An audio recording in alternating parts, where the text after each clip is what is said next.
She's showing me a picture of a forest to represent the bigger picture of your life, and then she is zooming in on one specific tree.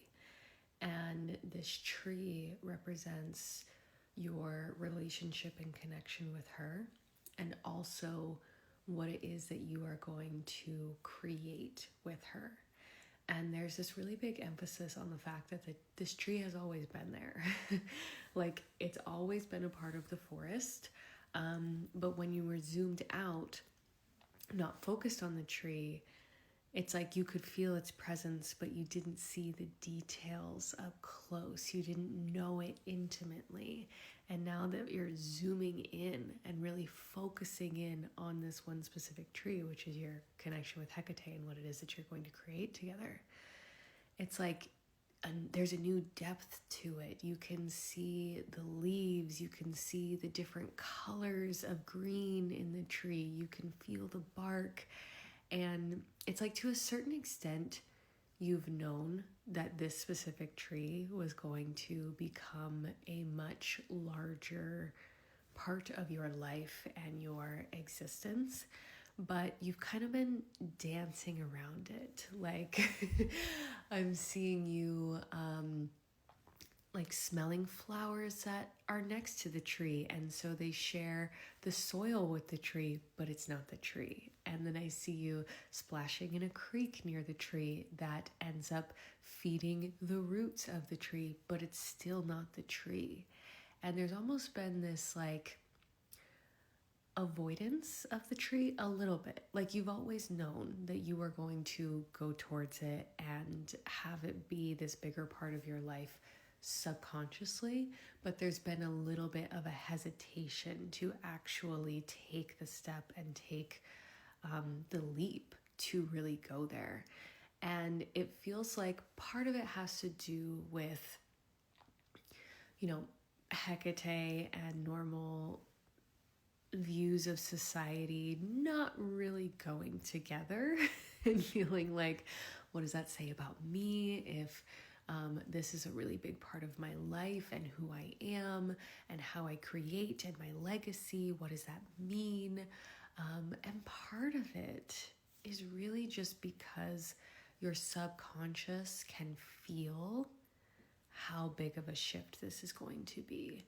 You can feel that when you actually zone in on the tree and you're working with the tree and this is like your main thing, that there is going to be a massive shift in your energy, in your surroundings, in your environment. And while they are all beautiful shifts and expansive shifts and exciting shifts, the part of you that is trying to keep you safe is also keeping you small and doesn't actually want you to go towards it. And you may have even had a moment, I'm seeing two different moments. One feels like it was a while back where you were like, okay, Hecate, I'm all in if you're all in. And she like smiled and giggled a little sweetly, and she was like, okay, well, you need to do a little bit more searching and soul searching and like, I was going to say come to Jesus, but like come to Hecate moments of like really knowing with every cell in your body that this is what you desire. And you needed to question more.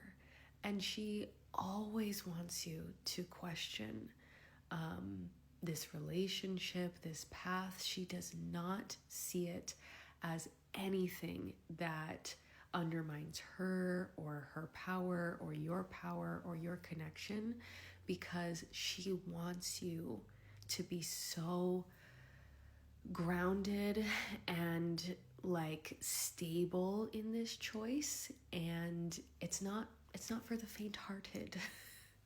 So she needs it to be your choice. And what happens every time you go through fears, doubts, questions? You come back with conviction. You come back with audacity. You come back ready to work with her and ready to create with her. And so she's fine with you dancing around the tree because she knows she's still there, you're still there, the connection still stands. But now is the moment where you're really zooming in and really focusing on your connection with Hecate and what it is that you're about to create together. So she's asking you to let go of the reins, to surrender, to allow her to take the lead, and she will show you the path. She will show you the way. There is something absolutely stunning that the two of you are going to create together, and the work to create it is happening in this present moment.